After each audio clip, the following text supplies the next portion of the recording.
Hello everyone, welcome to my channel on understanding finance and sports.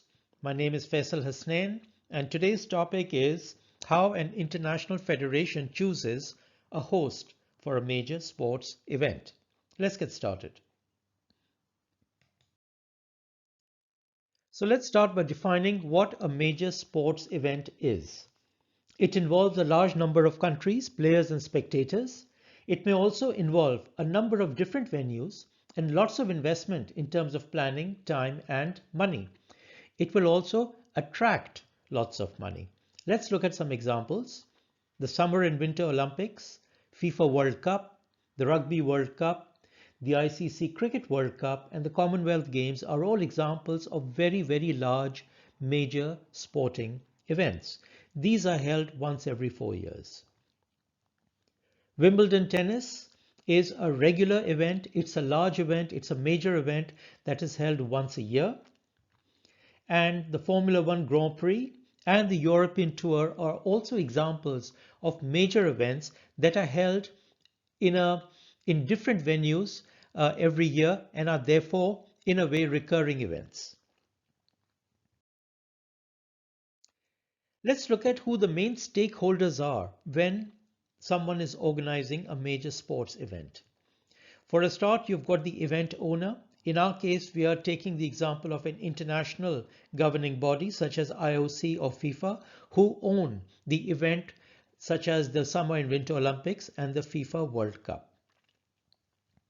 The host country, this is where the event is being held and the host is normally the local association. So for example, if you're having the Olympics in the USA, the host would be the local association, which in this case would be the US Olympic Committee. The local organizing committee is an organization that is normally set up by the host association to actually run the event. And this is sometimes different from the local association. It has its own setup and staff. The local government, very important. When you are having a major event such as the FIFA World Cup or the Olympics, the government has to provide certain services such as visas and safety and security and policing.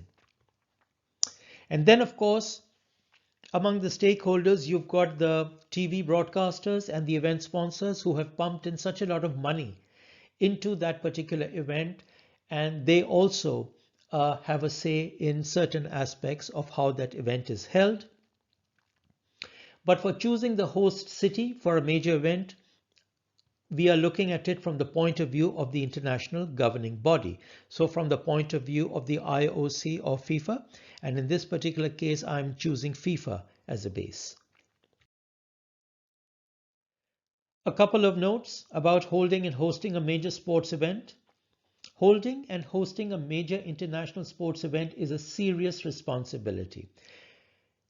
Because of the money involved, the number of different countries involved, and the whole world is looking forward to that particular event. So to hold that event properly is a really serious responsibility. And FIFA has stated that whoever ends up hosting the FIFA World Cup must prove that they know and have what it takes to deliver the tournament.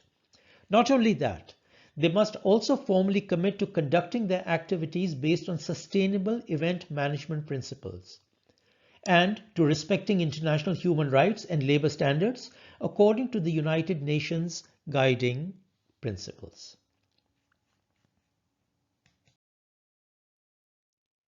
Let's have a look at the initial requirements that FIFA put out for hosting the 2026 FIFA World Cup.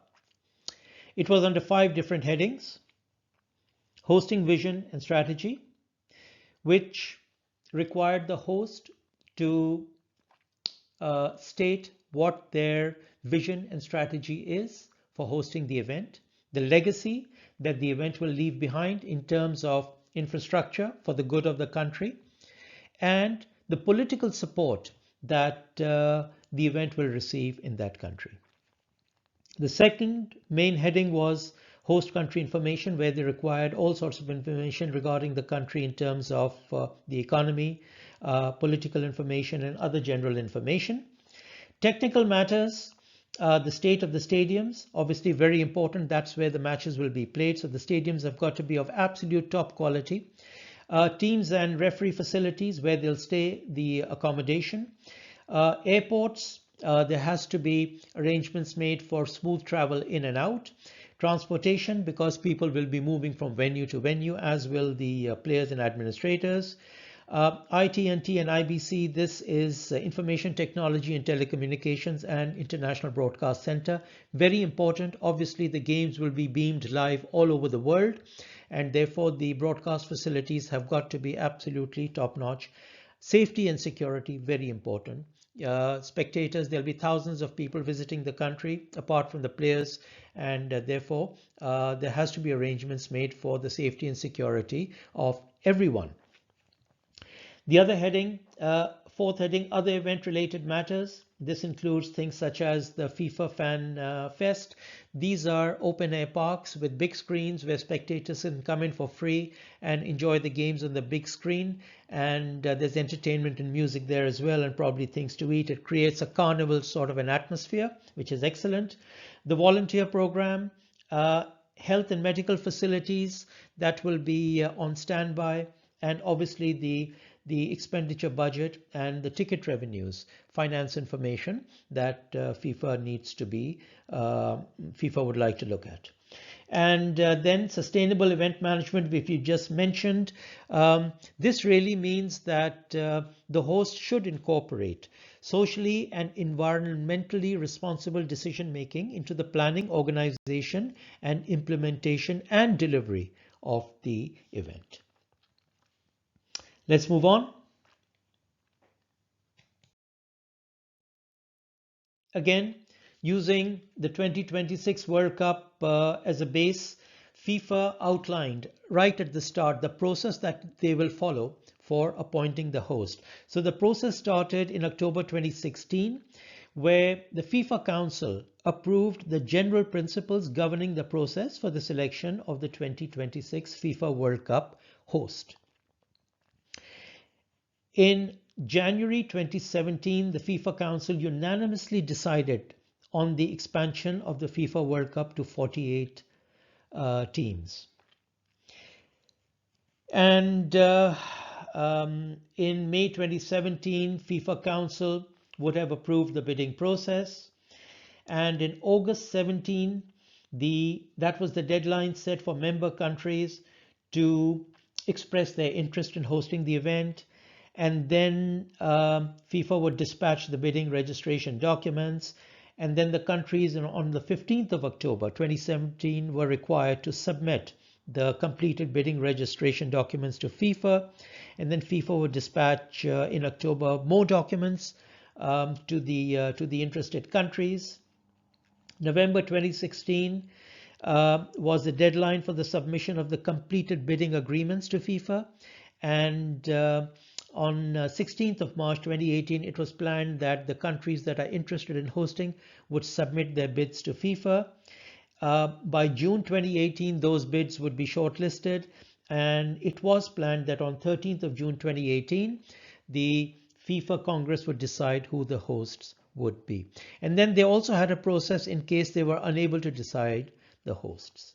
So you can see that the planning started 10 years in advance of the event, and it's a fairly comprehensive and detailed process that they followed. So if I was to summarize an outline process for choosing an event host, the International Federation should agree the principles and the requirements underlying the event criteria. They would then request for proposals from hosting candidates and release the bid book. The bids would be submitted by the candidates. The bids would be reviewed by the International Federation. There would possibly be presentations by the candidates on the bids that they've submitted. The International Federation would carry out an inspection of the facilities in the country. The International Federation would then prepare their reports for their council and their board to make a decision. There would be voting at the board or council meeting, and finally the games would be awarded. So that's like an outline process that is normally followed for choosing a host country for a major sports event. That's all for today. So thank you for watching, and I hope to be speaking to you again very soon. In the meanwhile, this is Faisal signing out.